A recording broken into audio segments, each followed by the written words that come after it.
So, welcome to 4x4 Paddock. Take two. You would not believe how many. Got to do one episode where it's all the retakes or all the. That'd be funny. Yeah. Had her fire alarm was going off once. Oh, Gosh.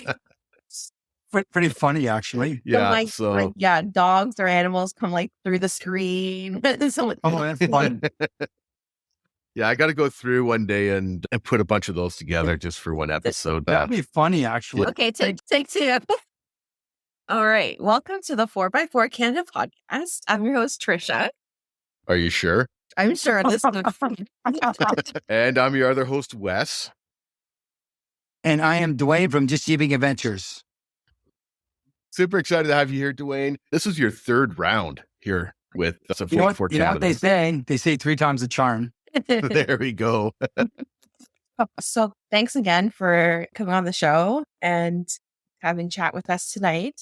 We were chatting back and forth and I'm like, we got to get Duane back on. He has been having some cool adventures and with the Jeep and the family and going to the Arctic and their tracks, of course. So how have you been?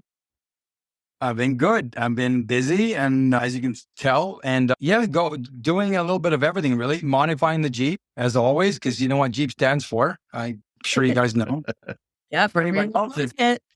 Just every pocket. And planned a trip to go to the Arctic, and it was pretty awesome. And it wasn't for nostalgic reasons like most people go to the Arctic for. My family lives there, a part of my family.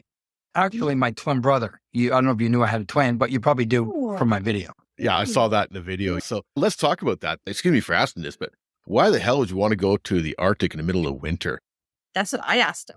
Why would I want to? Or why would my brother?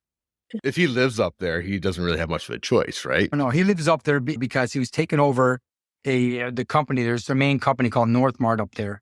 And he runs that along with their 26 company housing. And then he also runs he calls it the C-store. It's like almost like a convenience store. So he runs all that up there. And he's getting paid good money for that. And he wanted to do it for experience. Yep. So we went to Punta Cana last year. And Jill says to me, it's your turn. I'm like, okay, I'm going to go to the Arctic. Let's go to the Arctic. So that's a little bit cold. So the coldest has gotten there was minus 49 right by the sign. And it was pretty freaking cold. Not going to lie. I had a full beard at that time. And it was icicles just breathing. It was icicles all over it. And I had a balaclava over top at one point. And the skin that was exposed within 5 minutes of wind, not even 5 minutes, 30, 40 seconds, you could feel it burning. It was so cold. But then we went up there to visit my brother. We stayed there for a week. And then we explored around there. We went to Tuktoyaktuk. And we had a couple of interesting, it was a long drive. Yeah. And I listened to your podcast before, and it was, I think it depends on the person on how you're driving, but it took us a little over 4 days. I would call it 4 days. At the end of the night, it was 11 o'clock at night we showed up. But I was pulling a trailer with my snow tracks in it. And everybody should be doing is we kept on looking at the weather network and whether the Dempster Highway was closed or not. And the whole way up, open, close, open, close. I got a little bit worried, and I said to my brother, what if it's closed? He says, I get these 5 times a day because he needs to, because all of these trucks are coming in for his freight. He knows it along, no problem. So anyway, we drove there. We drove for one day was 18 hours. Another day was 14. And we did it in 4 days, at the end of 4 days. And we drove a lot. And we did camp on certain areas, but a couple of rest areas, because really, you can't really camp off the road and go by a river because there's too much snow. Exactly. Yeah. And I wasn't about to try that with a trailer in tow. Yeah. And I have all the gear, but I'll tell you that we got to Eagle Plains, and then we started going to Dempster Highway. And we're looking at it, it's opened, and unbeknownst to us, till a little bit later, I'm like, how is this road open? It's so blizzardy. And I'm sure enough it was closed. Yeah. And nothing you can do about it then.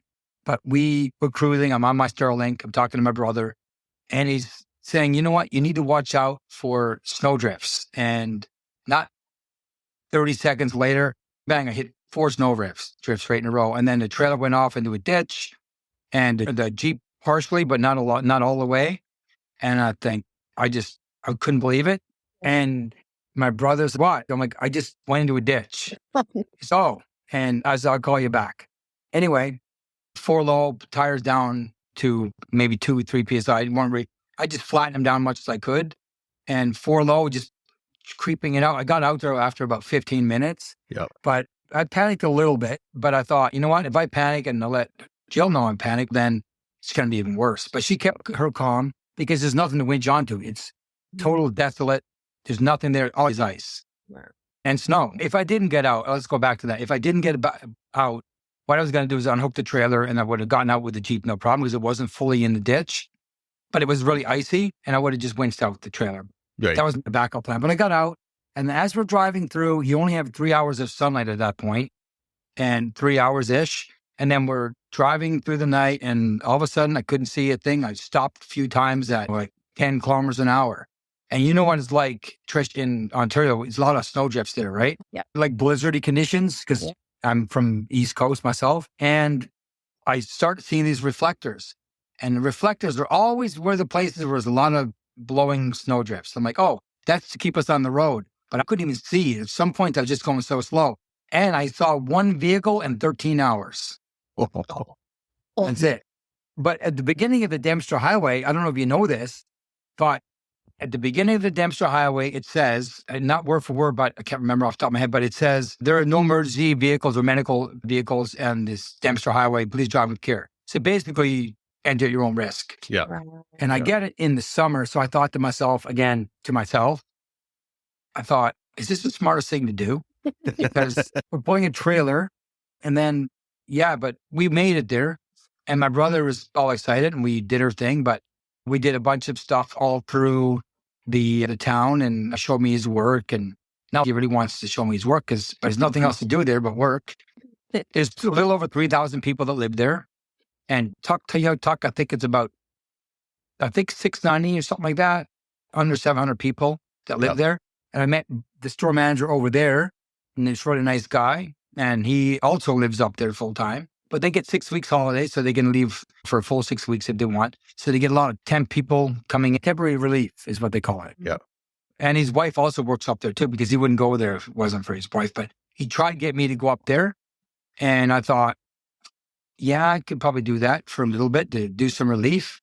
But then Jill's like, no, then you're going to be gone for too long. And if they give me the right pay, I probably could think about it. But I decided not to. Yeah. I definitely recommend to our listeners to check out this video on Just Jeeping Adventures on YouTube, because you get into quite a bit of that travel up there in this blizzard and everything after when you made it there and you went exploring with your brother. But definitely go and check out Just Jeeping Adventures on YouTube, because it's hard to explain. Like you did a good job of explaining it, but the visuals of everything happening up there is that much better. I got to tell you, Trish, I got to tell you, the highlight to see my brother is awesome, because I don't see him very often. I talk to him on a daily basis. Yeah. But I did dog sledding, which is super cool. Yeah. And I did just exploring around to see what goes on. But interesting thing is, your drone does not work for very long when you put it in those temperatures. Yeah. So got right online, you put your drone on the dash and you get it super hot, which I did. I put it up. It was up for a minute and it says, propellers are freezing. Please descend drone or something like that.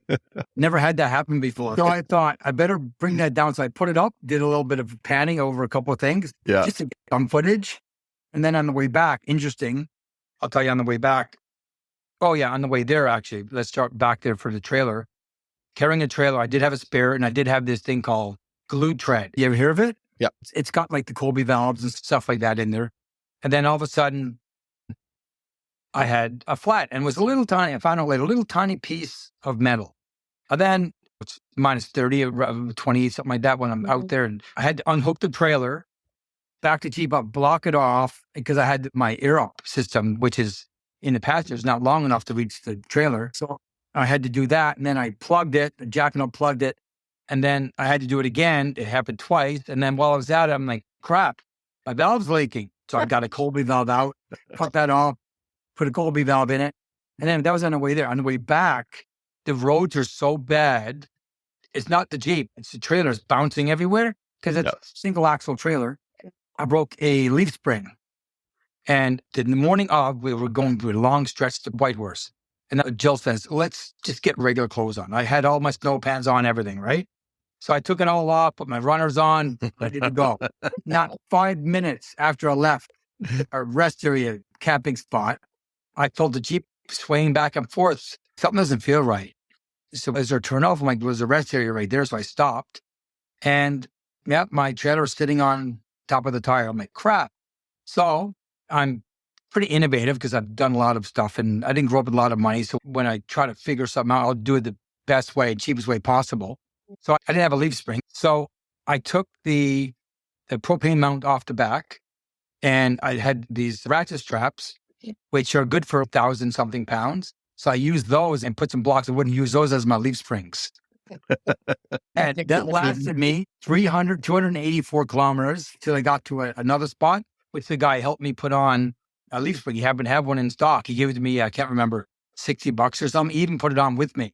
I had all the tools that I can do it. It was just a Christian guy. He said, no, let me do it. He had this huge shop, super nice guy, and it took about an hour to do it. Yeah. But we're just chit-chatting at the same time.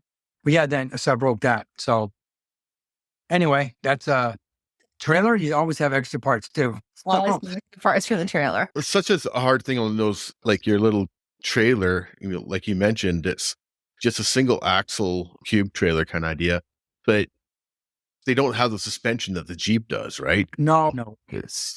So bouncing around, it's hard on them for sure. Oh, it was bad. Yeah, I had the tires and the suspension down a little bit. Not crazy amount because I just don't want to get the fuel mileage. Yeah. Let's back up to fuel mileage. I don't remember hearing that from Gretchen, or maybe she did. Correct me if I'm wrong, but did she mention about fuel? I don't remember.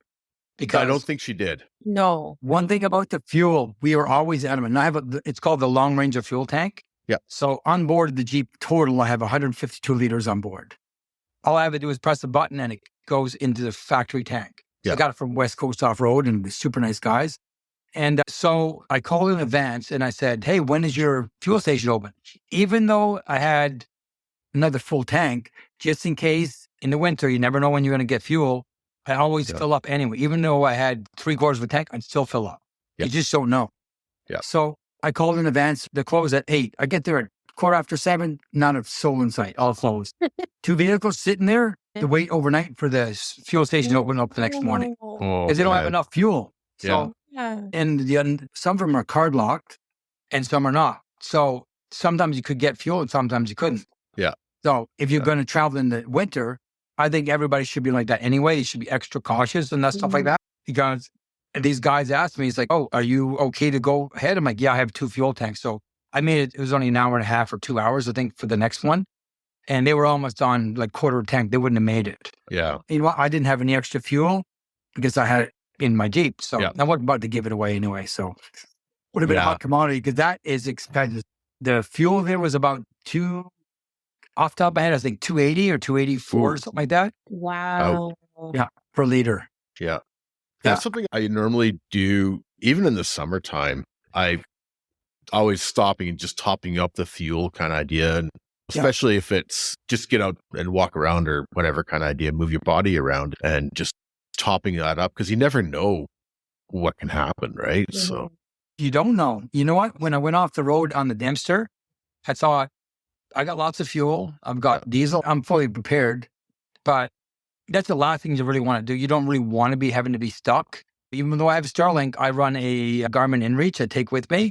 I put it on the cheapest plan because I don't normally use it. Yeah. And I haven't, thankfully. But hypothetically, if something happens and Jeep tips and your Starlink crashes or break it off or something, you want something to be able to get a hold of somebody. Yeah. So I always carry one of those too. But the key thing of this experience, the most important modification of my Jeep was the tank, by far. that's definitely a really good idea. And ironically, one of my friends sent me a link to, they're putting a long range one in a Tacoma. And he's like, you need this. And I'm like, yeah, I know. It's on the list. They make one for Tacoma. Yep. A wet coast off-road. I don't know, Fab, right? Yeah, he'll hook you up there, dude. He does them for a bit of everything, I think. Yeah. He's the owner of the long range of fuel tank as well. Oh, okay. Yeah, he does that too, West Coast. Yeah. He runs that too. So he's caught the Tacoma. I don't know all the generations off the top of my head, but I know the Tacoma's not easy on fuel either. No, it's a lot better than the Nissan was. Okay. But none of these rigs are good on fuel. No. So We didn't buy them for fuel mileage. We bought them for miles per gallon. Exactly.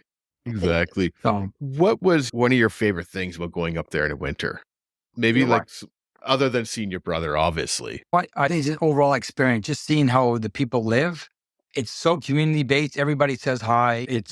And believe it or not, there's a lot of indigenous people there, but there's also a lot of different cultures. You've got East Indian, you have African American, Canadian American, I guess you go Canadian. How do you even say that? I don't remember. There's African American and they're African Canadian, I guess you would call. Yeah. Yes, all different cultures. It's so cool.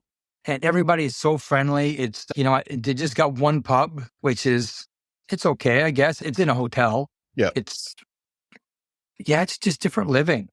And the people for the dog sledding, when I went to visit there, it was so neat.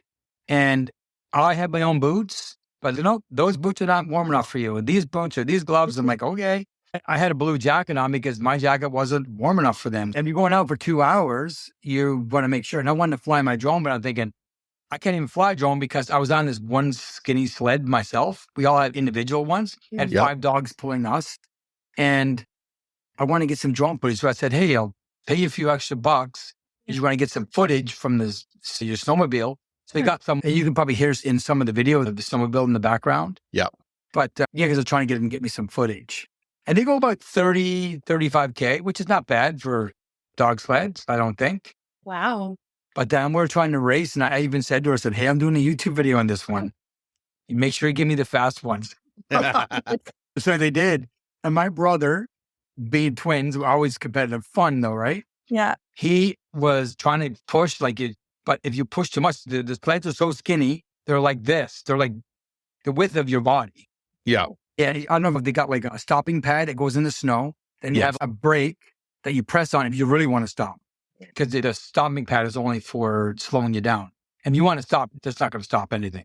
You need to hit the brake. Because you go around and turn. Anyway, going back to the racing at the end, we're on this lake and he's trying to race and he's pushed. Then he throws his up bells and not supposed to let him go because the dogs will take off. So he's like this in the snow. And they finally got him to stop, the lady. And I thought it was funny. His face was all white. And it was so cold out when he's trying to peel off the snow. It was like hurting his skin peeling off the snow because it was stuck to his skin. Oh, yeah. Yeah, it was cold. And in the video, you can see when he pulls back his balaclava, his face is all red and it's all white here. It was pretty funny. And we're laughing. We're having a good time. But yeah, it was a good experience. That was probably one of my favorite experiences. And just the culture in general. It's just a good spot. I recommend anybody to go there. And I don't necessarily have to go in the winter, but I think it's cool because not many people would do it. Yeah. It's something different for sure. Yeah. If you go into it, because I watched Sean's video, Story Till Now, and I thought the video was very well done. And I like some aspects of his video is that you had the broken ice all throughout. That was what I was hoping to capture. But if I'm being honest, the one thing I really wanted to capture was a polar bear. Not capture on film. Yeah, on film. Yeah. Take it home with you. And take it home, cuddle. That's why I brought the trailer. Yes. You know what? I was thinking about as a joke, putting some Diet Coke out there. You know the Diet Coke in that commercial, right? Yeah. Cola commercial. Yeah, I thought about that, but it was so cold in Tuck though that I got to tell you, most people leave their vehicles running. The police, all the vehicles are running 24/7. I plug mine in and I plug it in. I have an oil pan heater and I have a block heater as well. So I plugged them both in and I plugged in the Red Arc system and I had extra batteries on those because it was so cold. But I had to watch all that stuff extra when you're in the cold. Yeah, it's a totally different ball game, right? Oh, it is. And I think some people, when I did a couple of rescues last year with the tracks, I found that they were very well prepared, but there's not a lot of people that are. I mean, I've rescued a couple of Taylor guys and one Jeep guy last year. Yeah. And not very often you see some of them very well prepared. These guys were, but I've just gone up there and people in their runners. I was going up for a quick drive and can you give me a quick tug out? I'm like, do you not have any boots? He's like, no, I don't have any boots. You need to do this, man. I got to sound a little bit cliche, but you can die out here because you're not properly prepared. And I think a lot of people don't take winter seriously enough sometimes when you go out wheeling. I'll take extra everything just in case. Yeah, So, I've same thing. I've got pretty much extras or doubles of everything in my truck in the wintertime at all times. It just stays in there, right? But a lot of people don't. And it's actually quite scary when you think about it. Yeah. Because what happens yeah, it if is. you get stranded or something happens and you have to sit out there for a couple hours to get rescued or whatnot? You need to be prepared for that. I even, speaking of keeping it everywhere, I pulled another Toyota out, not picking on Toyotas. But I thought it wasn't a truck. It was in the winter last year and I was on my tires. And I was just driving down the road and saw this woman went right into a ditch. So I happen to have I always have my recovery gear in my Jeep. Yep. It's up top and I just helped her pull her out real quick and it was easy. But again, if you have your recovery gear, you can help out no matter where you are. Yeah, exactly. It just happens to be mostly Toyotas that I pick up. I'm just kidding. Don't, It's Don't okay. cancel I bug Trisha so often about the Jeep and Yeah. about BC having mountains that Yeah. I'm Right. I'm due to get picked on. Yeah, I said, don't cancel me. I'm just joking. I love Toyotas. I'm a huge Toyota fan. You guys know that anyway. Oh yeah, it's all good. So, Going back to the Arctic a few months ago, we did this interview with the O'Brien family, and they're down in Atlin, which is just below the Yukon border. okay. But they did a 2,500 kilometer snowmobile adventure up to as far north as you can go in the Yukon. And it's actually an island. And so they went across the frozen ocean. Them and their son is 12 years old, something like that. So 3 sleds with trailers on behind and 2,500K round trip up across the broken ocean, up as far as you can go in the Yukon. You got to be pretty confident in your skills, navigating skills. Sure. Yeah, that's pretty awesome. It was pretty neat. That is cool. I met someone that's looking for some snow tracks. He contacted me and he's up in Alaska and he's talked about stuff like that too, doing like runs and stuff like that too, like on snowmobile runs, which I think was cool. Yeah. Yeah, that's a different level there. I don't know how big the tanks are on those, but you'd obviously take extra fuel and stuff like that. So. Yeah, each snowmobile had a trailer or a trailer on skis kind of idea behind it, right? And one of them, and I think it was the father's, had the fuel cans, and I think it was 20-something jerry cans of fuel at least in it. Wow. Yeah. And then there was certain towns, so they could fuel up a little bit kind of idea. Like they had to turn around at one point because they're like, we don't know, things are a lot harder because the snow got really crappy. So they would drop the trailers and pack a run, say 40 kilometers to pack the run down and then come back and get the trailers and go back and leapfrog like that. And they're like, yeah, we're running out of fuel. So they had to backtrack and refuel and then go. Oh, yeah. That'd be a little bit nerve wracking. If you're like, oh, I'm getting low on fuel. Yeah. Unless I guess you could always siphon it out. So that's another thing. If you're on a sled, in my opinion, what I would do anyways, I'd bring a siphoning hose just in case. Yeah. If someone ran out or all low at the same time, at least you get always one. siphon down at one and head back. Yeah, exactly. But it's pretty neat. They ran into some muskox and different things like that. So no way. They didn't get super close to them. They didn't want to disrupt them or piss them off either way, but they got close enough that they got really good video of it. But that's super cool. And that's the other thing though. I liked about Sean's, he's got more wildlife than I did in my video. And the reason is they're not out that time of year, usually in closer to the spring. Maybe another month or so would be a good time. But I'm not heading up there anytime soon. My brother's, hey, you should come up in the summer. And I'm like, no, I shouldn't. So it's a long trek. It's almost 4,000K, right? Yeah. Yeah. It's in a your lot. travels, what's the weirdest animal that you've come across, even in the summer? Maybe not the weirdest, but the more unique kind of idea. I've seen a minx before. You ever see a minx? I haven't seen a minx. Minx is pretty cool. Yeah. It was in the summer. I'm trying to think when that was. That wasn't here. That was years before I even did Jeeping. Yeah. That was years and years ago. But I've run into moose. Moose are pretty cool. And they're huge in person. Well, yeah. I would say they're massive. Yeah. I've definitely seen a lot of moose. I was riding a motorcycle in Newfoundland, visiting my brother, and they have these huge poles, and I don't know how they work, but it indicates when they're flashing that there's moose that pass by the poles. And he's in the outskirts of 4 hours from the main city, and before he moved to Inuvik, and I thought, I'm ripping up with his son. We're on both motorcycles, ripping through on the highway, and he's flashing the lights. I just see the lights. I look back, and No more than I look back, I'm like, oh my God, I moved out of the way and I almost hit a moose. Oh my God. I've seen 19 moose in one day. Wow. Yes, That is that's how so much cool. moose is there. It's insane. Yeah. Wow. Why are they called moose and not meese? They call it goose and geese. You ever wonder that? There's so many things about the English language that I wonder about. That Someone asked me that before. I'm like, that's a good question. That's a very good question. Why is it? Really good, valid question. Because it's goose and geese, it's plural, moose and meese. And it just sounds weird now, right? Moose I've seen recently on the Arctic trip, I saw a little red fox and it came up to the Jeep. yes, I did see that. Yeah. Yeah. And I thought, oh my God, this guy's so friendly. I probably could have fed him with my hand if I wanted, but I don't like to feel wildlife, feed wildlife. But my dog, I could hear my dog in the background. He's getting ready to growl. I'm like, okay. Yeah.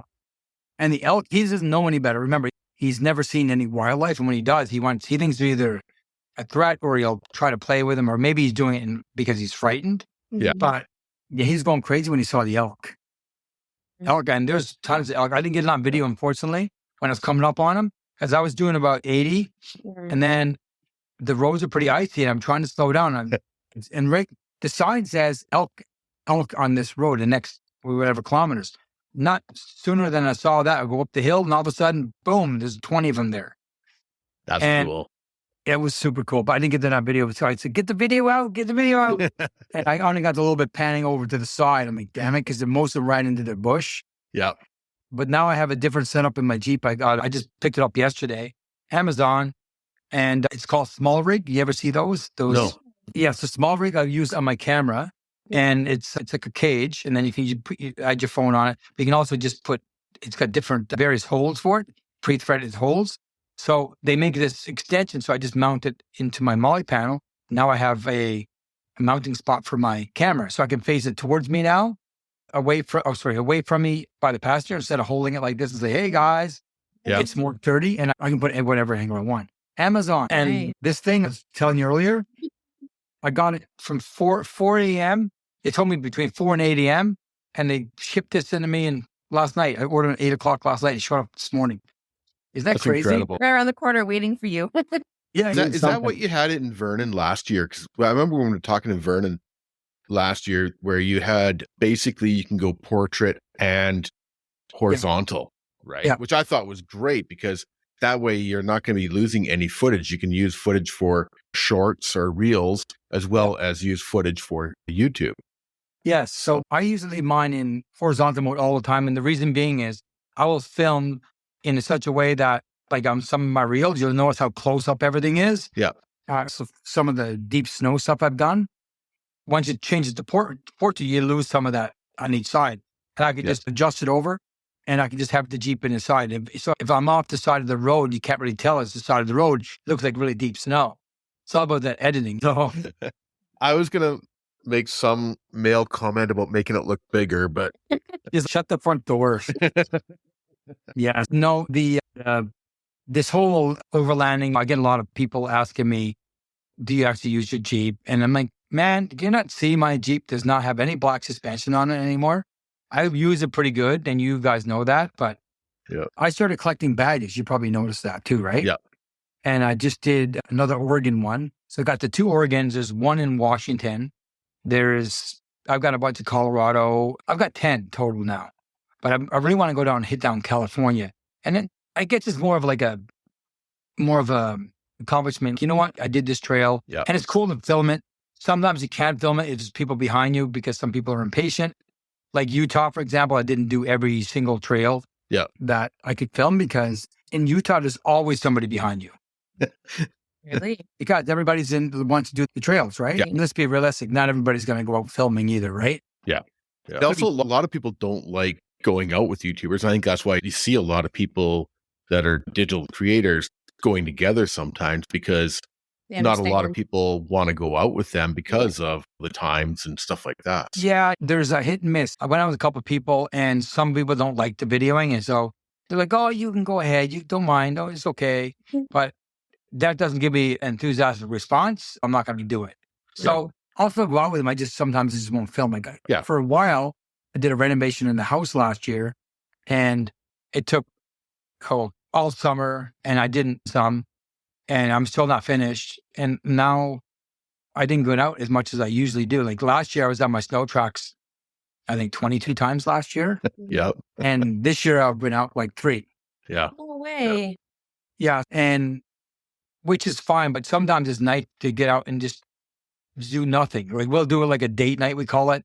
We just go out and no filming, no nothing. What I will do is I'll always do a reel, because the reel's just your phone, and I'll just do a reel for it. But other than that, I don't film all the time. If I don't, I'm going to be monetized, because in order to get monetized, you need to get your watch hours. Yeah. Now, you were just out recently with Clayton and Stephanie from Skyward Overland.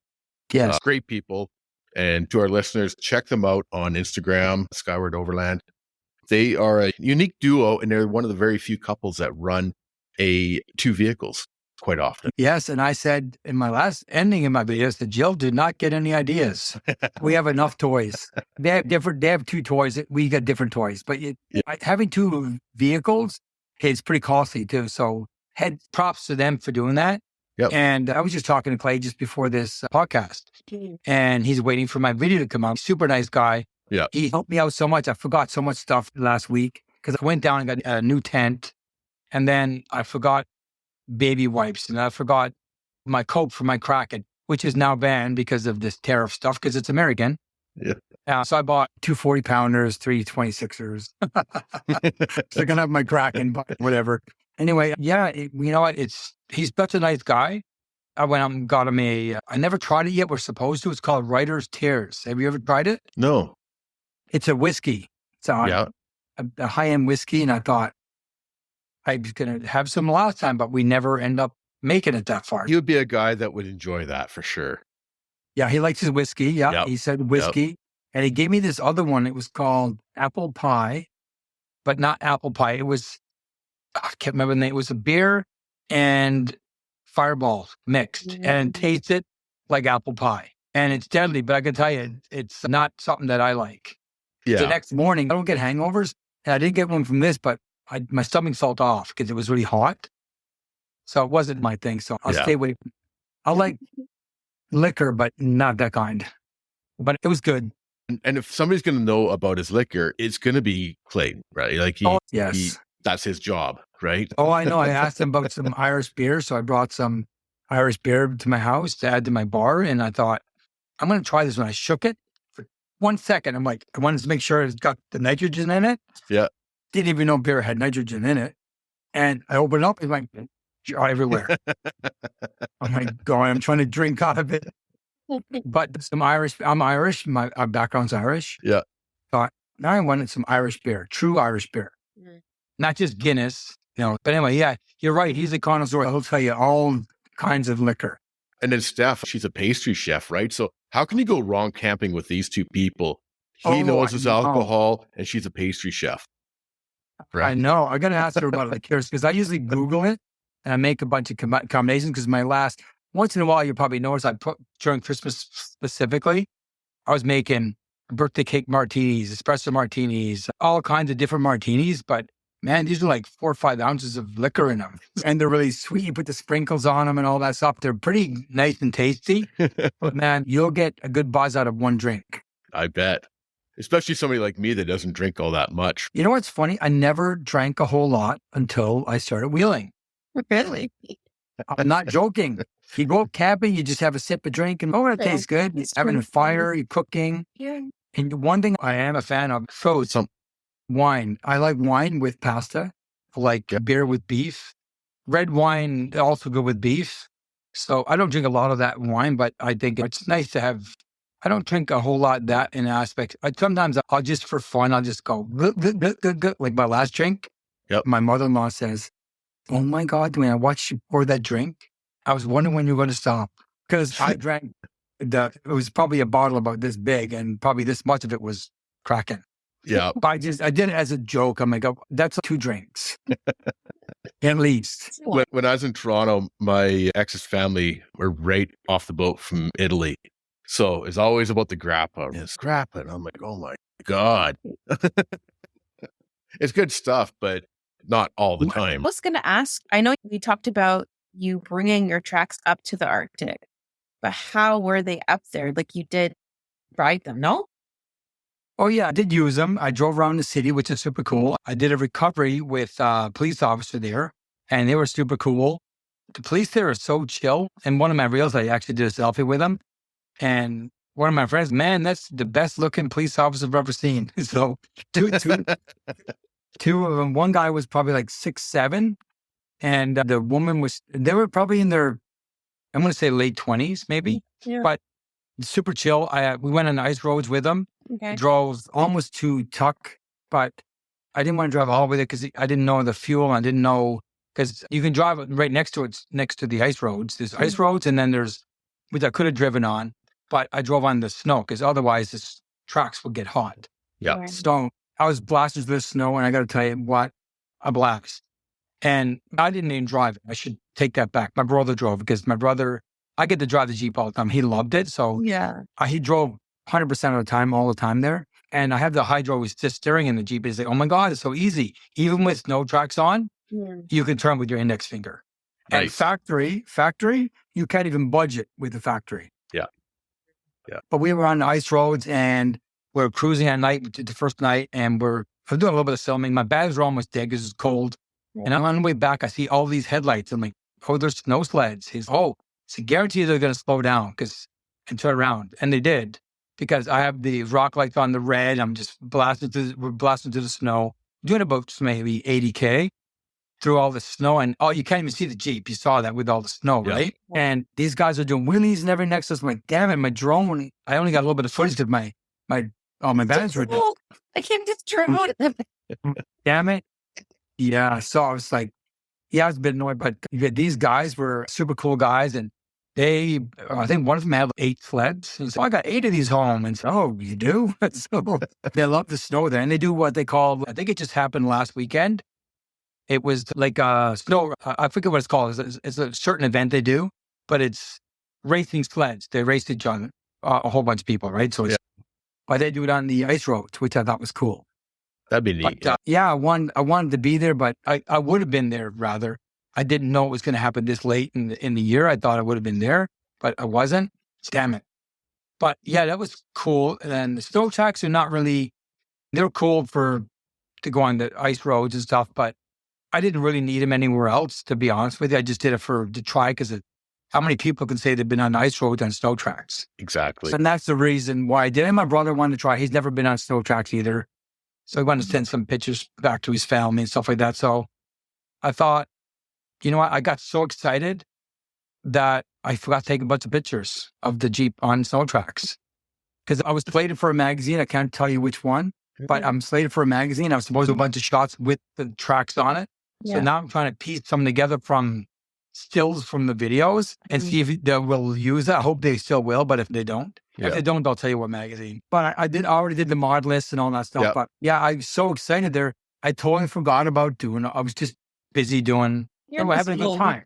Yeah. You're there with your brother, right? You're hanging out with your brother. That's part of the most important part, right? Totally is. And you know what? Sometimes you just get lost in the moment and you forget. You're like, oh shit, I'm back at the house and we're making this dinner. And even though it didn't, some people are like, oh, that doesn't look very good. I had a few people message me about the jig dinner. I'm like, you got to taste it. It's so different. I don't know if you ever tried that, but man, is that ever good. So speaking of which, you are infamous for some of your cooking that you and your wife do when you guys are out camping and overlanding. What are some of your favorite meals when you're out camping? Food. That's a good one. You guys are always doing different ones. So that's a little hard, I imagine, right? Because you're always doing something different. I'm always looking for ideas for new dishes, because I do a dish, we call it JD's, Jill and Duane. It's basically a hot Italian sausage. You take it out of the casing. You do your potatoes first. You put some olive oil and salt, pepper, a bit of soy sauce. Yes, soy sauce. Yep. And then you do that last because it'll burn otherwise. And then you put your sausages, your peppers. You do all that. And that's what we did. It's one of my dishes I like doing for that. But you also do like a Mountain Man breakfast, which is really good. I like that one. That's in a Dutch oven. I've also apple crisp. We just did apple crisp in the Dutch oven this past weekend. It's actually on the video and I just uploaded today. And apple crisp, the pot was a bit too big. We didn't have enough stuff, but still turned out really good with some ice cream in the middle of winter in the mountains. Like, how cool. Better you can get that. And so for me, it was good, but I like chocolate fudge, so I had to substitute that with Carolyn's. So throw some Carolyn's over there for my drizzle, but it was good. And then, yeah, you know what? We've done beef bourguignon. You ever try that? No, I haven't.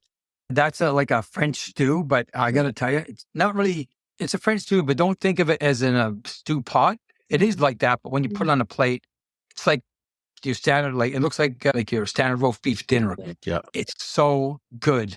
And you can just pull it apart with your fork. It's so tender. Eggs Benedict is always a must. We just did that one too, actually. We don't do that very often. One of my favorites for pancake wise, and I hate pancakes, is obviously a cinnamon roll pancakes. Haven't done that for a while. Yep. It's not even about the favorite food. I like preparing food at camp. I've done spicy vodka pasta on my own, which is pretty good. And it was a little bit spicy for me. And I don't know, do you like spicy food? I do. I love it. My tolerance is very low for spicy food. Is it? Yes. You're Indian, right? From the Caribbean. Oh, So I should like spicy. But yes, so I thought And I can't I thought tolerate your it. culture would be like that. Okay. But it's funny because a friend of mine has crazy tolerance for hot food. Mm. But the next day he doesn't agree with him. He's stopping every 10 minutes in the trail. I'm like, dude, stop eating that food. It's not good for you. I don't mind a very minor spice. Yeah. Yeah. Nothing crazy for me. Yeah. But Yeah, I don't go crazy either. I used to, but as I get older, I'm not as good with it. Kind of, I Mhm. definitely But- enjoy it. But you're talking about his favorite. I don't know off the top of my head what ones. We've done chicken. Oh, yeah. Caprese chicken. Have you tried that? yes, Caprese Yes. chicken, done that. You had the toothpicks. I haven't tried it when I'm camping, but I've tried it. Like, Oh, okay. Yeah. We've done that at camp. I've done that as a birthday thing for Jill one weekend. Because when we go together, she's 99% of the time, get out of the kitchen and I'll do it. I'm like, okay, no problem. But if I go by myself, I'll do it myself. Or like Clay, it's nice to go out with like-minded people because Yeah. those guys both are really great and they're a good team too. Yeah. Yeah. Yeah. I really like that couple. And I thought that we talk about going out even more because it's nice to have someone. And I have another friend of mine, Dave and Monique. They used to go out with us as well, but they're in the middle of selling their house and stuff. So they also cook and we share duties. Yeah. And another couple of their friends, Melissa and Chris, they do the same thing.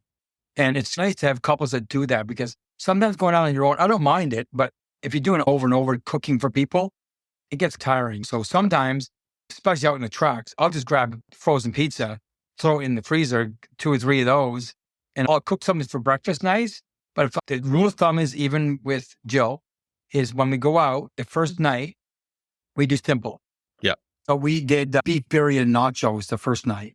Okay, maybe that wasn't so simple.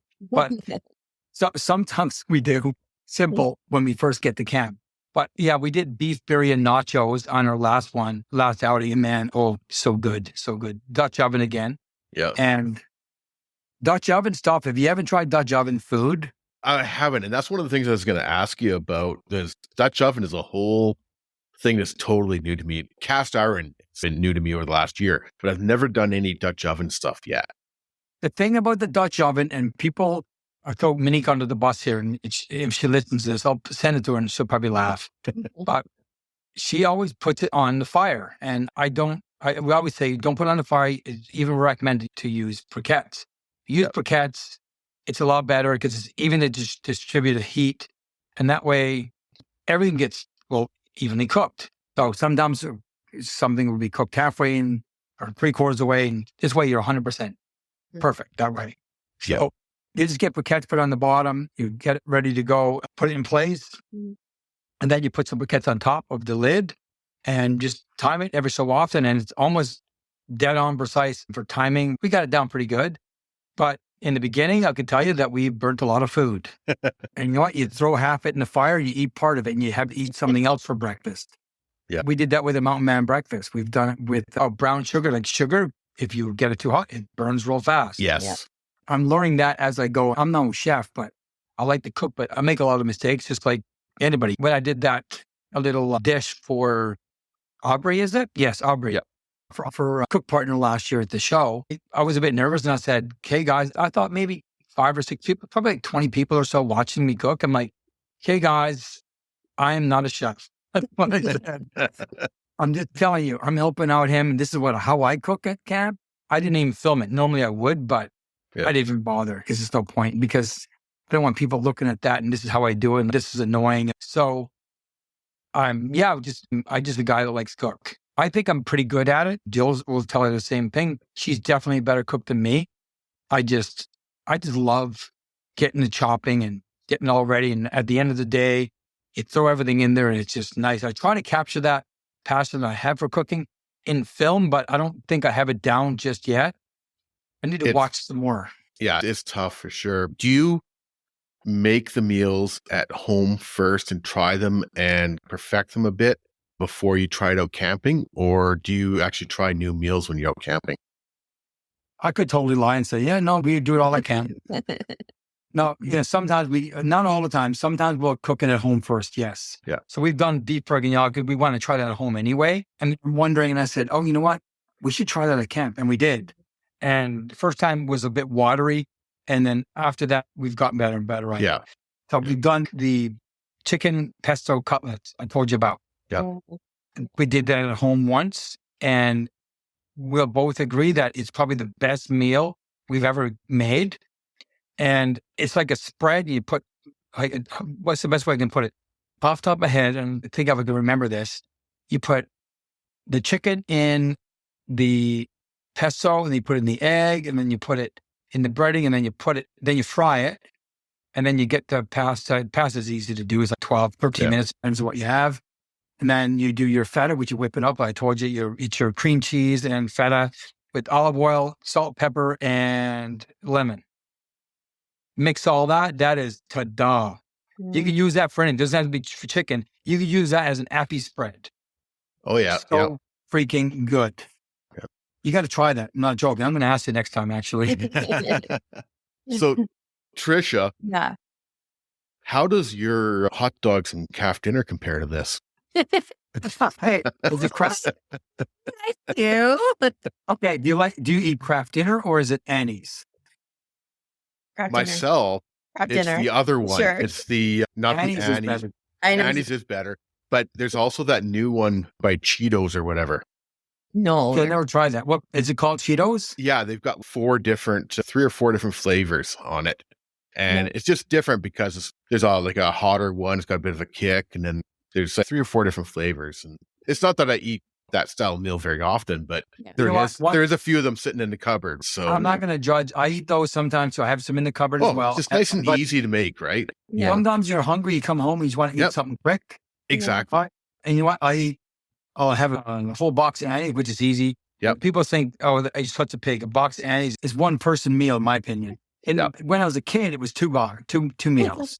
Exactly. But I had that with a couple of slices of bread and butter. Not joking. That's what I'd have. So sometimes I'll just throw some sausage in there or something like that just to make it a little bit different and go from there. I thought about that. I guess I do like extra shredded cheese, either like mozzarella or like cheddar. Oh, yeah, and then with like bacon bits. I'll like really fry bacon, like it's really dry, and just put bacon bits on top of it, and just What is your guys' comfort food when you're stressed out or you're having a bad day and you just want to sit down and potato? I don't care what everybody says. Potatoes are easy to make. I make the best potatoes. I'm Irish, like a baked potato kind of idea, right? No, mashed potatoes. I make. Oh, okay. Mashed potatoes. Yeah. Oh, yes, I do. You had the best mashed potatoes at Vernon when we were camping up there. Did you have some then? Yes, you did. I had some then. Yep. Yes, you did. You're right. Yep. You're right. Yeah, they were so good. Now, what did we make that night? Was it? It was you smoked the you brought the smoker with you, the tenderloin. Yeah, that was a great meal. Chad helped me out with that one. Yep. He likes to cook too. Yeah, mashed potatoes is my 100% comfort food. Yeah, that with salt and pepper. I could eat that every single day. But Jill's, I'm not eating that every day because that's not good for me. But I think everybody's, you know what? I could pretty much eat anything. And because I go to the gym quite a bit, and I thought, you know what? I could eat that. I'll eat that again and again. I had two cupcakes before I went to bed last night. And I have another one before I go to bed. Matter of fact, look at this.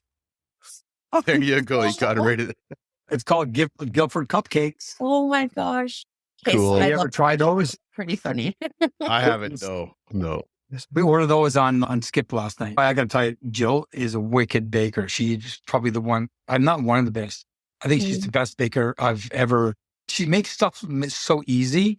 And again, I've only tried a couple of things from Steph from Sour, and she's giving me some cookies were delicious. I'd like her to make some like muffins or like something like Jill made this. It's called something cheesecake in a jar. It's a pumpkin cheesecake in a jar. We brought the blender with us because we have the Red Arc. She's plug it in there, blend it off. And it's a little bit of work to do, but we did it for Thanksgiving last year and we didn't do it this year. I don't know why. Maybe it was too many people there. We only have 4 the last time. And this time was like maybe 12 or so. But man, she makes them, whips them up. It's done.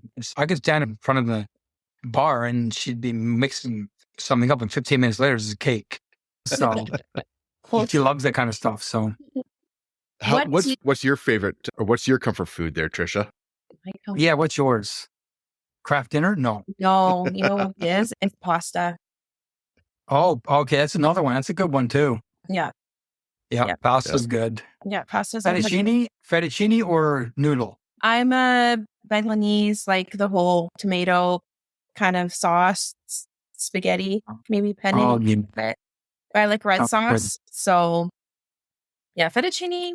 No, I'm more of a red sauce. So that's my comfort food. Cold day, winter day, rainy day, or something. I just need something nice and heavy. And I want pasta. I don't get the pronunciation right, but is it Noshi? No. Kenoshi? No. Noshi is right? Noki, yes. Yeah. I get it wrong every time. She corrected me yesterday too. My mother-in-law just made that the other day for last week when we came back on Friday night.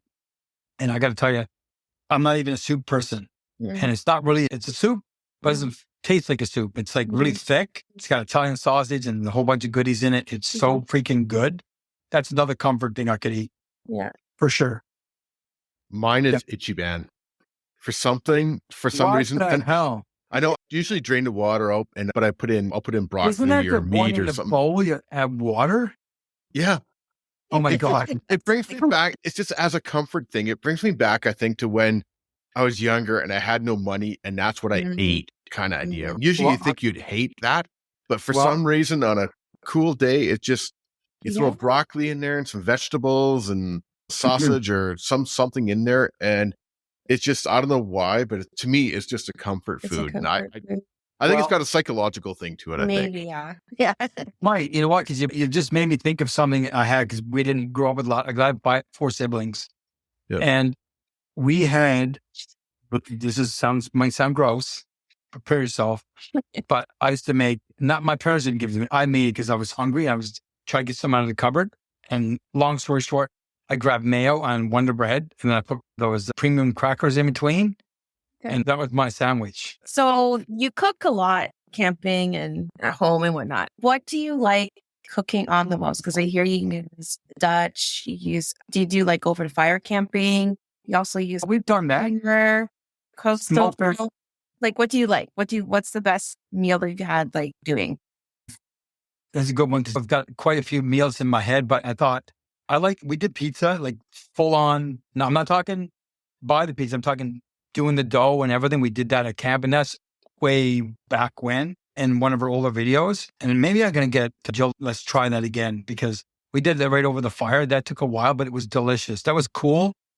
Yeah, making your own pizza is kind of neat, like full on pizza. Yeah, that was cool. But I don't like using a fire, to be honest with you, because I do and I don't. Because it takes too freaking long to cook sometimes. And it depends. If it's raining, obviously I don't do that. I think it depends on the moment, but the circumstance. Yeah. I love campfire cooking, but convenience-wise, I'd just rather use my cook partner. Yeah. And it's harder to control it, right? As well. Yeah. It is, and I'm a very picky eater. When we cook chicken at night, there's no way. I don't like to cook chicken when it goes dark. I know it sounds weird, but I can't see it. Yeah. Because you eat raw chicken, you're going to get real sick. So I bring a temperature thermometer with me. Yeah. Temperature probe with camp, and most people could laugh at that, but you're out camping, you're in the middle of the bush. You really want to get sick eating chicken? No. So, yeah. I have a weird thing and it's just come on the last couple of years where I don't like eating chicken off the bone. I'm okay with eating, say, like wings if I'm at a pub or something like that. But Yeah. even wings at home or stuff like that, I don't like it. Or if I'm eating a chicken breast, it's got to be free of bones. I don't know Really? why. It's just something weird I've gotten in the last couple of years. Yeah, it could be something you just added to certain foods that I didn't like and I like Yeah. now. Like I hated broccoli and cauliflower, but my mom used to have cauliflower in that mustard jar. You ever eat those? No, that sounds so wrong. Disgusting. Yeah. Just say what you feel. Bad. Yeah, they had, I forget what it's called, but it's cauliflower in a jar of mustard. And that's how you eat them. And I thought it was disgusting. But anyway, yeah, I'll tell you something. I don't know the name of it. It's called A Vogel. I know it's at the top. That says Herbamare. It's like a herbed sea salt. It's a green bottle and a green salt shaker. Anyway, it is so good. So what I do is with my vegetables, okay, I get carrot. I had it last night. There it is. So I cooked dinner. It was my turn on last night. Did you look it up? Yeah. Yeah. Okay. And it's called herbivore something, but yeah. So look that up. Herbamar in a green. Yeah. Green It's like packet. a little can. Yeah. Yeah. So Yeah. I'm going to tell you right now, you need to buy it. So what you do is you get your vegetables. So you get your cauliflower, if you like that, whatever. So I put cauliflower, carrots, broccoli all together. I boil them. When they're almost boiled, I get like 2 or 3 cloves of garlic, bunch of olive oil. I cook it. And then what I do is when it's, you don't want to burn it. So just before it starts to, you get the nice smell in the air. You can just smell like garlic. Turn it off. You drain your pot of your vegetables. You pour all this in there and then you put the seasoning salt in on top of that. I can tell you right now, you will not eat any vegetables any other way. That's the way I eat them. Delicious. I made them yesterday and Jill's, oh my God, these are the best vegetables you've ever cooked. Because sometimes I cook them too soft and I'm really bad with timing. I'm trying to work on that. Because sometimes I'll overcook something and something else is not cooked. I'm like, shit, what am I going to do? Yeah. I know exactly what you mean. So I've done that. Oh, Herbamar, Herbamare, Herbamar. Yes. Yeah. So you should do that. And you'll probably hear that recipe, but that is what I would do for your veggies. And you know what? The kids love it too. Yeah. And I'm going to just put a little plug in for Clay because don't ask me how, I screw up eggs all the time, boiled eggs. I don't know how to freaking boil eggs. My life depends. But he's like, Duane, I got it down to a science. And again, he had 3 different ways to cook eggs on the weekend. I think his were like soft boiled and hers are, anyway, 3 different ones. I don't know what the terminology is. I like mine hard boiled or like a little tiny bit of dark color, but not runny at all. Yeah. Yeah. I got sick of the dog eating raw eggs before, not cooked enough. And I think they were just bad. That's a story you don't want to hear about. Anyway, I said, this is the way I'll eat my eggs. And he says, boil the water first. I know this sounds simple. People are probably laughing at me as this guy's not to cook eggs, but he can cook gourmet meals. But you do boil the water and then lightly put it in there. 10 minutes exactly. You take it out and you put it in cold water so it stops cooking. Perfect. My perfect egg. Okay. And I think it's 6 minutes for the way Jill wanted hers. And I think it's 5 minutes or 4 minutes for Clay's. Something like that. But man, what a freaking good egg. Yeah, I hate eggs. Like the only way I'll do eggs if the taste is hidden. So like an omelet and then you put Like my pancakes. Spices on it. Exactly, right? You hate the taste of pancakes, but if you mix it as a cinnamon bun, then it works. I feel your pain. Yeah. I know what you mean. But you can make a nice scrambled egg. Yeah. And hide that, put a bunch of stuff in it. You wouldn't even notice. Some cheese like that in it. Yeah. So that's exactly what I do. But it's just a plain egg, like a runny, gooey, just a little gross. Oh, yeah. Yeah, there's so many different things to cook, you know. But you know what? If anybody's got any ideas for me, hey, send them my way because they can always message me on Instagram because I'm always looking for ideas to cook. And have you done the pineapple in the campfire? No. I've done it a couple times last year. And you take a pineapple, you leave it whole with the shell on and the leaves on, and you put it into the coals. And for about 45 minutes or so, but you keep on turning it, like say every 10 minutes you turn it so it doesn't. And if the outside skin will get black and the leaves might burn a little bit, kind of idea. So once it's nice and soft, you can poke it, and that's when it's fully cooked, right? Yeah. So if you poke it and it's soft, then you're good to go. The reason why you leave the skin on is because the sugar will caramelize. Oh, So that it makes sense. Yeah, it and makes sense. It yeah, definitely it would. really holds all that flavor in. And then what I've done the last couple times has worked out quite well is you take it off, you cut the skin off, and then you slice it. And we've actually put it onto the grill and put a little bit of brown sugar on top. Or Oh, I've also done it with a little bit of whiskey on the grill for a second, just to soak that flavor up from the whiskey. And absolutely incredible. It's beautiful. That sounds you know what? I try something like that first at home to see if I like Yeah. it. Now, Yeah, because exactly. for camping, you're limited on meals when you're out camping. When you Yeah. bring a meal with you, my advice is anyway, is to always try something first. Yeah. And then if you really like it, you can always try it camp. Like, Yeah. there's certain Yeah. things I think that's worth cooking, like beef bourguignon is a lot of work. That cinnamon roll pancakes, also a lot of work, but worth it. But Yep. we've tried them at home first to see how they turned out. Yes, exactly. Mm. Yeah. Yeah. So yeah, that one, I actually saw that on Instagram from some folks down the coast that were, I saw it on one of their reels, and they're actually stewing a pig on a spit out on the beach. And I'm like, Oh, yeah, the pig's cool, but tell me about those pineapples that are sitting in the coals kind of idea. So she explained to me, and I guess it's a bunch of people from the coast that are from Brazil originally. Oh. And she said it's very popular in our culture, and we just started doing it when we camp kind of idea. Oh. So yeah, it's pretty cool. well, I think the Filipinos, they do roasted pig. Yeah. Which is pretty popular. Yeah. But you're not Same so. idea. He's like, I'm done with talking to you, Duane. Yeah. The whole camping aspect, I wish more people would get out. And I actually love the camaraderie of getting them know people and stuff. Yeah. And having a show like going up in Vernon, I think it's a good idea because sometimes you don't always bump into people on the trail. I went out this past couple weekends with Clay and his other friend is named Moshe. Yes. I call him Chardonnay because Moshe sounds like a fine wine. I started calling him Chardonnay and stock. I'm like, what's up, Chardonnay? He's like, what's up, man? He's from Egypt. Super funny. Yep. Sense of humor that guy's got is pretty funny. And Clay's no different. He's friggin' hilarious too. And he's crashed his drone. I left it on video. And I didn't crash mine this weekend, but he crashed his and he's out digging in the snow. And Jill's, what's he doing? And he's giving his drone. I was like, oh my God, he dropped his drone. Yep. Because sometimes when you're flying it, you can't run. I don't use the obstacle avoidance because you don't get the same speed. And it's always trying to stop if it's too close to something. So for me, I just fly on my own. Yeah. People use the tracking mode. Personally, I think it's useless. But if you're on a motorcycle and I want to just get my drone, because I'm going to do that this year, I'm going to get my drone out because I'm going to do a lot more racing on my bikes this year. And I'm going to bring that. I know it's just Jeeping Adventures, but I am in a Jeep. Will be camping in my Jeep. I will be cooking in my Jeep. I'll be at the racetrack. And racetrack and motorcycle. yes, that's the difference. I'll probably see if I can set up the drone if they don't see me or just have it hovering over top. And it depends because sometimes they're like, you're not allowed to have a drone here, but they don't know the drone's up there unless you put it up in front of somebody. And this guy's flying a drone.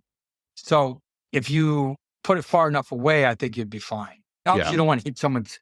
I think they're more concerned if it's right over top of the racetrack, that I can understand. Because if it fell down, you hit somebody, you could cause them. So I'm just talking about having it like off to the side. Yeah. I'll figure something out. Because you could do the tracking mode on a motorcycle and just fly in the back. As if you're in the back, you can fly. So I don't even know how to fly drone. Yeah, but so what I figured is, if you go down to a place and pull it with my trailer, like the bike, say, let's just say California, because you want to go down to California this year. Yeah. I thought, let's drive, take the bike in a trailer, enclosed trailer, and then what we'll do is we'll camp out, take the bike out, and we'll find some road, let's just desert it, and I'll pull over, get the drone up, and all she needs to do is hit the forward button and follow behind me. Easy. Yeah. So I can also do tracking mode on it too, but it'd be cool because I don't have anything like that for the drone. Because the last video I did with the drone footage on the bikes was another YouTube channel. He's over 340,000 subscribers. I forget his name. But my Supra and my one bike has been on there, my turbo bike, but he wants to do one on this other bike. I'm obviously a gearhead, so anything that's got an engine, I'm game to watch. But I think with the Overland crowd, especially, it's not just the Jeeps, the Toyotas that we're into. It's like kayaking is a huge thing for me, or some people are huge into mountain biking. It's not just one thing that Overlanders are Mountain doing. biking. Yeah, mountain bike could be too much exercise. I do enough of that during the week. See, It's cool though. I need to do more of that, unfortunately. Yeah, you're right. I think I'm the same as you. I'm a gearhead. I like a bit of everything. Yeah. I razz people with big engines and Jeeps, but I get why they do it, because some people don't have like a different vehicle, and they want something that's their toy. Some people don't even wheel their Jeeps like I would, and that's fine too. Some people will drive Jeeps and just no winches on them, and that's also fine. It depends on what your goals are, really. Or no spare tire. What's that? Or no spare tire. I don't understand that one. Are we really going to go there? That's popular up here. I don't get that one. No, I don't either. And you know what? A lot of the 4x4 community, I'll see that, they'll post it in there, and they'll laugh. And I'm like, I don't know the exact reasoning for it. From what I'm told, I could be way off. I'm told that is the reason why they do it is to show that, yes, I can afford, if I get a flat, I can afford to call a tow truck. Yeah. But that was when I was told. I don't know how accurate that is, but my opinion is, if that was the case, why would you want to call a tow truck if you could just change a spare tire? Yeah. My opinion is, if it makes them happy, because it doesn't affect me. Right? That's the way I look at it. I won't go into the story about how I got there. I had to go into the base. I wanted to get there, and they wouldn't let me in because I wasn't military, blah, blah, blah. They failed to mention that, went out of my way. I got to this place at 8, came out, had some time to kill before I crossed the border. I was got to go cross the border late, less busy. And I had the window down, no lights on the Jeep. It's pouring rain. It was raining, but there was a bunch of people, drunk people sitting outside, their wives and their husbands. And all of a sudden, I hear, man, it looks like someone just took a shit with the parts all on. Just threw parts all over the Jeep. Like, what? I'm like, oh, okay. So I'm listening, right? And there's like, this doesn't look like it's got a scratch out. I bet this just haven't been off-road. I'm like, okay, enough's enough. I'm like, yeah, it has. It's been off-road. And all of a sudden, the guys are like, oh my God, they burst out laughing because this guy got called out by me, right? Yeah. And he's like, come on, man. You tell me it's off-road. I'm like, dude, I wheel this every weekend. This is the point. And I did conversion in miles later. I was close. Yeah. I said, this has got 94,000 miles on it, and it's a 22. He's like, oh, yeah. And he's like, yeah, well, that guy drives it. And you know what? But I'm like, there's no scratches on it. I'm like, it's white. Trust me. We just look at the back door. It's got 3 dents in it, which I got to fix, by the way. But I've had 9 windshields in the Jeep. No, 8. That doesn't surprise me. Yeah. Another windshield just cracked a few days ago. It hasn't cracked. It's got a big hole in it, but it hasn't split yet. But it's not cold enough, so hopefully it stays that way. I've had 8 windshields. But anyway, that was a funny story because, and then he says, come on, man, you got some proof? I'm like, sure. So I grab my phone. I'm like, here's my Instagram. And he's like, oh, and then the other guy comes over, and the other guy comes over, and his wife says, I guess you shouldn't judge a book by its cover. She said, like, that's a true story. And I thought, I wasn't going to say anything, but like, no, I use my Jeep. It goes to show that white does hide it pretty well, and especially when it's raining. Yeah. But if you look at it right now, it's in the daytime, because every time you go to the bush, it takes that shine off it. Yep. So once a year, I've done it 2 years now. I'm going to do it in April 4th. I'm taking it to my buddy, and he's going to fully polish it again. I'm going to do a stage 1 because stage 1 will bring it back to a shine, but it won't take every single scratch out because I'm going to go back in the bush anyway. Yeah. They call BC pinstriping for a reason, right? Yeah. And even when it's shiny, you can still see. I went down to the Warm booth in Oregon Expo last year. The guy's like, oh, this looks pretty good for the amount of wheeling you do. Because he looked at my YouTube and I was like, I just polished it 2 days before I came here. But I tried, it's no harm in making it look good once in a while. Yeah. But white is definitely the hardest to show all the scratches because it hides everything. That's why I have a white vehicle. My last one was black. Trish, yours is red, right? Yeah, mine's red. Yeah. Yeah. Tons of scratches. See all the pinstripes. Tons. Did you ever get somebody that says, I can't, and I've had a few messages, not tons, maybe 5 or 6 over the last couple of years. I can't believe you're wrecking your vehicle, man. It's such a nice vehicle. You ever get something like that? Oh, yeah. People at work, they're like, I work in a hospital, right? So everyone sees my Jeep all the time. They're like, Trisha, you really go off-roading in your Jeep? Like, you really do that? Yes, I do. What? I'm what? But You you're know a what? girl. I know, I'm Yeah, a fool. Put those big tires on. Why do you have these you're lucky you're not railings? supposed to. Yes. Oh, I know. I deserve a few smacks over the last couple of years. Like, man. Yeah, you know what? But good for you. But again, I think it depends on the people. But I bought it to wheel. I've been up to the hood in water, not by choice, but I generally don't like to do that because I've had a couple of people had other experiences that their electrical's gone. Yeah. And so I don't recommend it. Even though you have a snorkel, it's more for air control for your dirt Dust roads and and- stuff. yeah. But if you do go through water and you splash, you don't have to worry about the airbox getting soaked. So that's one good aspect of it. But I've done that. I've done snow. I've done mud. I've done everything. And yeah, when that guy told me that it doesn't look like a wheel, I had to say something. You have to. You'd be like, nope, no. No, buddy. You Not a can tell if pavement it's someone else. princess. This ain't no freaking pavement princess. I'm just like, man, dude, you got the wrong guy. You pick it on here, man, because I'm always deep. Yeah. But isn't that funny, though, how someone could look at it? And, Oh, you yeah. know, but this funny thing is, when I was down there picking up my tent, as soon as I pulled in the thing, and the first thing the guy says to me, the favorite thing about this Jeep, man, I know it's built, is that you use it. And this is the guy that obviously knows. But if you look at my reed hubs, they're orange. They're not shiny orange anymore. The axles, everything is all, it's not shiny black. Yeah. And if it was shiny black, I was never off-road. Well, there is a lot of people that throw a lift kit on it and they don't go off road. So. No, they don't. No. I mean, that's fine. Some people do that. Yeah. That's just not my thing. And everybody's got different purpose for a Jeep. And I totally respect that. I don't personally think that's what a Jeep's meant for. That's just my opinion. But I think that's subjective, though. Yeah. Some people, everybody bought their vehicle for different reasons. So once again, we are talking with Duane from Just Jeeping Adventures.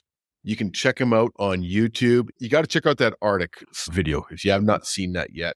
Check that out and check out the recent videos with Skyward Overland and also his Instagram. He's got lots of great reels and photos on his Instagram for sure. So the last question we ask every guest is, what Canadian would like to hear on the 4x4 Canada podcast? what Canadian, what for any type of overlanding, rock crawling, that type of thing? Yeah. Oh, Canadian. That's a good question. You know what? You know who we haven't had on yet, and I keep on meaning to talk to them, is Clayton and Stephanie. You know what? That'd be a good combo. I think it would be. I definitely want to get those guys on the show for sure. I was actually thinking about that the other day when I was driving. Yeah, 'cause you don't have any couples. And I was suggesting that to her a couple of days ago. Yeah. She's like, that's your thing. You do it. And I'm like, oh, it'd be nice because you do lots of cooking. Yeah. Nice to get together. So I'll get her on one day. Definitely. You got to meet her anyway. She's probably going to go up to Bird. Hopefully she does anyway. So good. That'd be nice. Yeah. That'd be nice to meet her for sure. Duane, it was good to talk to you again for sure. Yeah, it was fun. It was definitely fun. Looking forward to seeing you in Vernon again. Yeah, I'm waiting for him to send me that form, whatever I got to do to get it set up, and then I'll be up there. I'm hoping to get Jill to go up with me too. Yeah, should be a good time. Yeah, it will be. I think it'll be awesome. Yeah. So that's the best part about camping with all you guys that like making food. I just go from campsite to campsite. That's like the best. That's true. Trish, you got to head up here one day. I know. Awesome. Sounds All good, right. man. Appreciate it.